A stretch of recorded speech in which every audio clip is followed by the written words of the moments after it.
Good morning to Dr. Go and Miss Samantha. So today I would like to present to you my final outcome or my final design product for my product for this current assignment. So let's look at the problem and solution statement first. So the main topic or my main theme for the problem statement is sustainable in the form of charity. So this is to aim to create a product which is used upon charitable organizations and communities while keeping in mind the modularity of the product. So as for the product, is whereby I chose to implement sustainability factors, allowing zero wastage to occur during the product's life cycle. Moreover, giving a cheap and reusable product to the community, which will as well allow mass production to occur for the manufacturing of the product. So looking at the solution statement, the solution is simple yet complex. I have drafted to design a piece of diningware, specifically a plate with the use of recycled plastic, mainly found all around us, such as your everyday Starbucks cup, everyday food containers, plastic bottles, plastic bottle caps, and so on. So the plate will be designed in a modular factor, um, which will allow storing and shelving options to fit in the modularity and ergonomic factors as well. So, moreover, the use of this product design is to aim to lessen the waste accumulated during charity events. So, usually during charity events, we can widely see that many single-use plastic packaging is used. A lot of polystyrene packaging is used in this event. So, in the future, hoping that my product will influence people around the world to use such sustainable products instead of using single-use plastic products. Therefore, the design of the plate is modular yet modern, bringing awareness to popularize the product on social media platform whilst becoming an Insta-worthy product. So what I mean by this is mainly making my product as a mean to grow awareness on social media. So when people like something they see, they tend to grow awareness on social media. So this product is made to grow awareness and on social media and hopefully to end or to create a stepping point to zero hunger, to achieving zero hunger. So hoping as a final outcome to reducing waste as well, and recycling or reusing will become a habit for each another.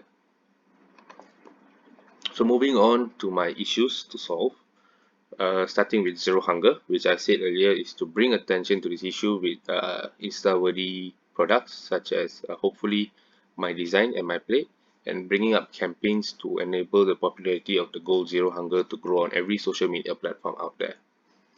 As for number 2 and number 3, they are close to similar, where circular economy is an aim to improve resource efficiency through waste management.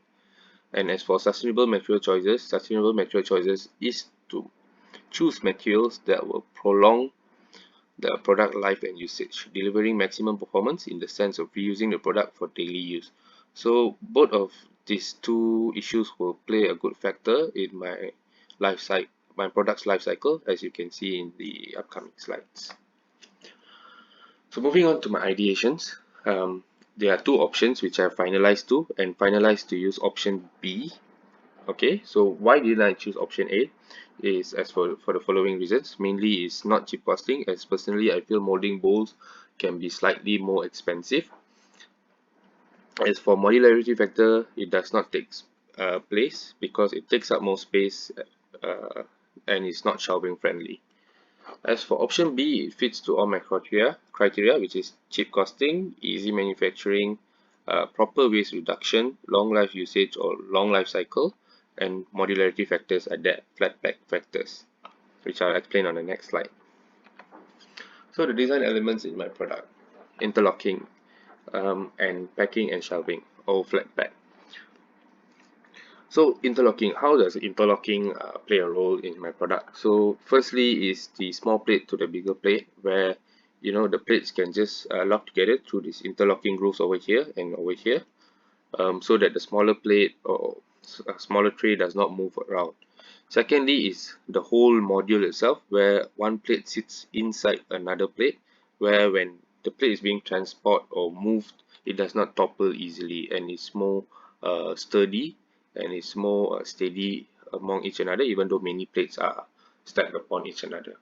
Packing and shelving, flat pack. So this mainly revolves around the size and the height of the plates, as you will see later.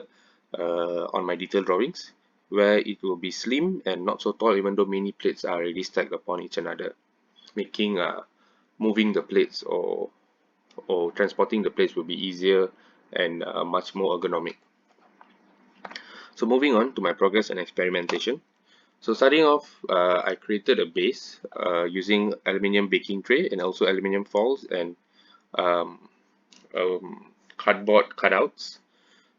So the tray is made by cutting off the shape first to get the overall shape, cutting out the shape and then pasting cardboard aluminium foils around. And the outcome will be like this. So as for the second one is creating a small container where I use the balance baking trays and also the balanced aluminium foils in making the mold for the smaller container, as we can see here. And after that, heating it for 220 degrees for 20 minutes. And then as for my third progress, where I've added more plastic because it did not achieve to the height that I wanted, and reheating it for another 20 more minutes. And as for the last part, melting and sanding, I did not really achieve sanding as it failed because as you can see here, I've used two methods using drill bit and using a grind bit. I've also done sanding, manual sanding using sanding paper, but it did not really work as the product is already too hard and it's too solid, it's too thick. So I did not finish the physical product due to the FMCO and EMCO restrictions because I needed to go back to university to actually reheat the products. And I couldn't do it home due to personal and health reasons.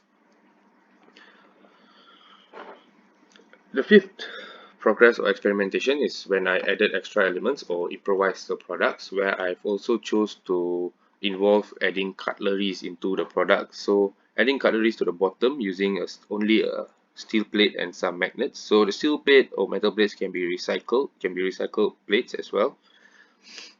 So this steel plate is embedded into the product and it's not actually seen outside as what you've seen here. This is just a blow up to show an example. Moving on, this is the blow up image of the overall product where you can see the interlocking grooves for the smaller plate and then the steel plate, the metals which will be inside the plastic components, and the steel plate also will be inside the main plate, so it will be easy clamping for the cutleries. These are some perspective that I've shown. So attached overview, some detached overviews, perspectives, and the cutlery overview and everything else attached to it. These are some detailed drawings. As you can see here, the elevation when 20 plates are stacked is only 20.5 centimeter, which is not that tall. And following by it, the overall diameter of the plate is 260 millimeters, and for the smaller plate is only 107 millimeters. That's it from me. Thank you.